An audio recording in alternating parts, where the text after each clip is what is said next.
En el video de hoy, Napoleón Bonaparte. Parte 2. Durante su estancia en Egipto, Bonaparte siguió de cerca los asuntos europeos, obteniendo información de los periódicos y despachos que le llegaban cada tanto. El 23 de agosto de 1799, aprovechó una relajación temporal del bloqueo a los puertos franceses por parte de la flota británica y embarcó hacia Francia. Aunque luego fue acusado por sus oponentes políticos de abandonar a sus tropas, su partida había sido autorizada por el Directorio, que había sufrido una serie de derrotas militares contra las fuerzas de la Segunda Coalición, formada por la alianza de Gran Bretaña con Austria, Rusia, Nápoles y Portugal, y que temían una inminente invasión. Cuando llegó a París en octubre, la situación militar había mejorado tras varias victorias sobre el enemigo. La República, sin embargo, estaba en bancarrota y el Directorio, corrupto e ineficiente, estaba en su nivel más bajo de popularidad. Uno de los directores pidió a Bonaparte su respaldo para ejecutar un golpe de Estado contra la Constitución existente.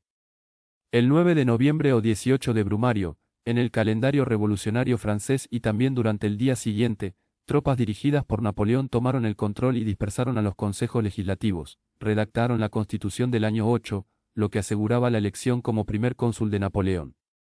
Esto le convirtió en la persona más poderosa de Francia. Poder que se incrementaría en la Constitución del año 10, cuando logró nombrarse primer cónsul vitalicio.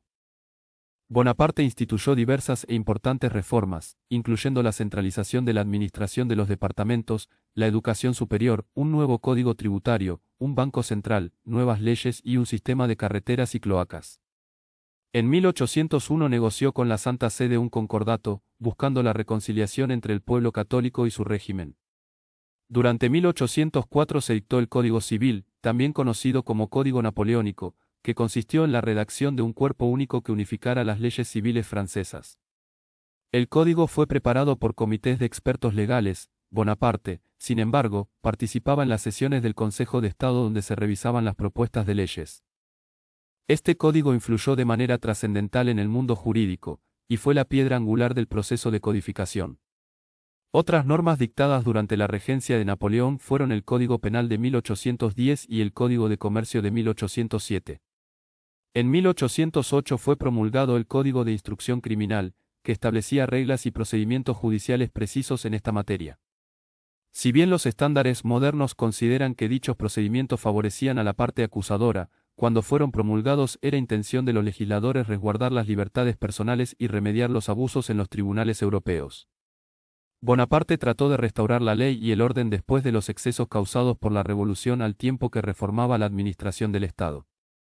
En 1800 Bonaparte regresó a Italia, que había sido reconquistada por Austria durante su ausencia en Egipto. Cruzó con sus tropas los Alpes en primavera.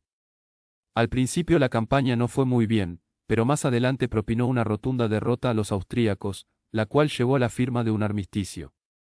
El hermano de Napoleón, José, principal negociador del armisticio, reportó que debido a la alianza entre Austria y Gran Bretaña, Austria no podía reconocer ningún territorio conquistado por Francia.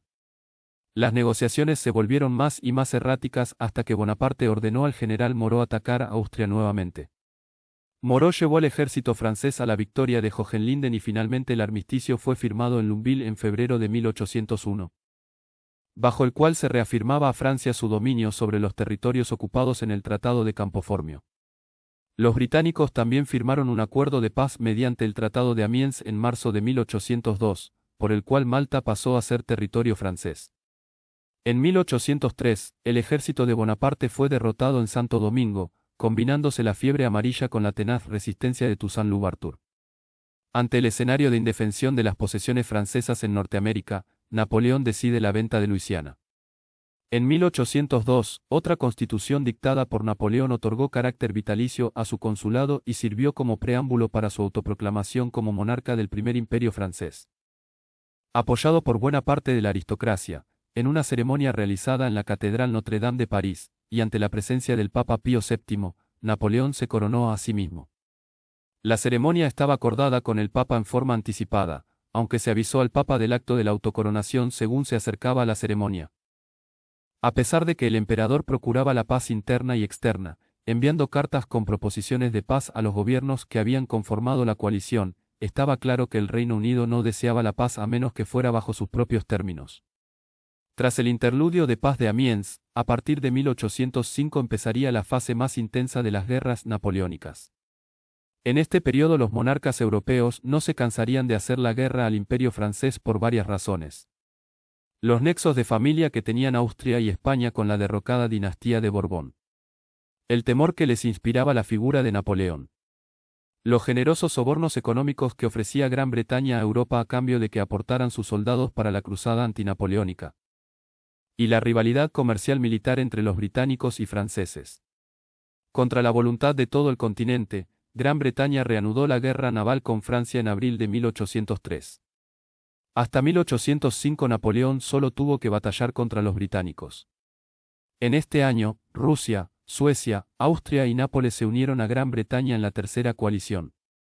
Para atacar a Gran Bretaña, el problema era el mismo de 1798, para cruzar el Canal de la Mancha, los franceses tenían que tomar el control del mar. Napoleón descartó su plan de invadir Gran Bretaña, que consistía en un ataque de 2000 navíos entre Brest y Amberes y la concentración de su gran armée en el campo de Boulogne. Muy inferior a la marina británica, la flota francesa necesitaba la ayuda de los españoles, e incluso unidas las dos flotas no podían esperar derrotar a más de uno de los escuadrones británicos. España fue obligada a declarar la guerra a Gran Bretaña en diciembre de 1804 y se decidió que los escuadrones españoles y franceses concentrados en las Antillas pusieran una trampa, atrayendo así a un escuadrón británico a estas aguas con el fin de equilibrar las fuerzas. Entonces se podría librar una batalla en la entrada al canal con posibilidades de éxito. El plan falló tras la dramática derrota naval de Trafalgar, donde la flota británica mandada por el almirante Nelson destruyó gran parte de las flotas de Francia y España. Napoleón dirigió a sus ejércitos contra las fuerzas austriacas que ocupaban Baviera, a las que derrotó en la batalla de Ulm. Siguiendo su avance hacia el encuentro con el ejército ruso, despedazó a los aliados en la batalla de Austerlitz el 2 de diciembre de 1805. Napoleón conquistó el reino de Nápoles en 1806 y nombró rey a su hermano mayor, José, se autoproclamó rey de Italia, desintegró las Provincias Unidas, y fundó el Reino de Países Bajos, al frente del cual situó a su hermano Luis y estableció la Confederación del Rin que agrupaba a la mayoría de los estados alemanes bajo su protección. Prusia y Rusia forjaron una nueva alianza y atacaron. Napoleón derrotó al ejército prusiano en Jena y Auerstadt y al ruso en Friedland. En julio de 1807 estableció el Tratado de Tilsit con el zar Alejandro I, por el que se redujo el territorio de Prusia. Además, Westfalia, gobernado por su hermano Jerónimo, y el Gran Ducado de Varsovia, entre otros estados, pasaron a formar parte del imperio. No habiendo podido vencer a los británicos militarmente, Napoleón impuso el bloqueo sobre las mercancías británicas con el propósito de arruinar su comercio. Portugal fue una de las naciones que no se plegó al bloqueo, razón por la cual Napoleón buscó una alianza con España para invadir a Portugal. Debido a la debilidad militar española en el momento y tras la pérdida de su armada en Trafalgar, se firmó el Tratado de Fontainebleau, en el que se permitía a Napoleón entrar en España con su ejército para derrotar a Portugal y cerrar las rutas comerciales británicas. Tras cruzar la frontera española y ocupar la capital portuguesa, sus tropas ocuparon varias ciudades españolas, lo que generó una rebelión popular que inició la Guerra de Independencia Española. Napoleón decidió incluir a España en su imperio y nombró rey de ese país a su hermano José, dejando Nápoles como una monarquía manejada por su cuñado, Joaquín Murat. Por otra parte, Austria rompió el pacto con Francia y Napoleón se vio obligado a comandar sus fuerzas en los frentes del Danubio y Alemania. En la batalla de Aspernes-Ling, cerca de Viena, Napoleón estuvo a punto de perder su ejército, sin que el enemigo tampoco lograra un triunfo. Tras una tregua de casi 2 meses, nuevamente se enfrentaron ambos ejércitos, pero esta vez el ejército francés derrotó al austríaco en la batalla de Wagram, el 6 de julio de 1809. Tras este triunfo, Francia convirtió los territorios conquistados en las provincias ilirias. En la actualidad parte de Eslovenia, Croacia, Bosnia-Herzegovina, Serbia y Montenegro, y conquistó los estados pontificios. Tras aliarse nuevamente con Austria, una vez repudiada Josefina al no poder darle un heredero, Napoleón contrajo matrimonio con María Luisa de Habsburgo-Lorena, hija del monarca austríaco, Francisco I de Austria, perteneciente a la Casa de Habsburgo. Con este enlace vinculaba su dinastía a la más antigua de las casas reales de Europa, con la esperanza de que su hijo, nacido en 1811 y al que otorgó el título de rey de Roma como heredero del imperio, fuera mejor aceptado por las monarquías reinantes.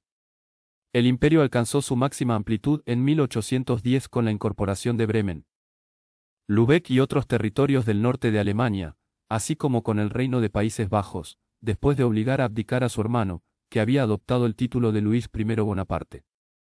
Si te gustó el video, recordá suscribirte.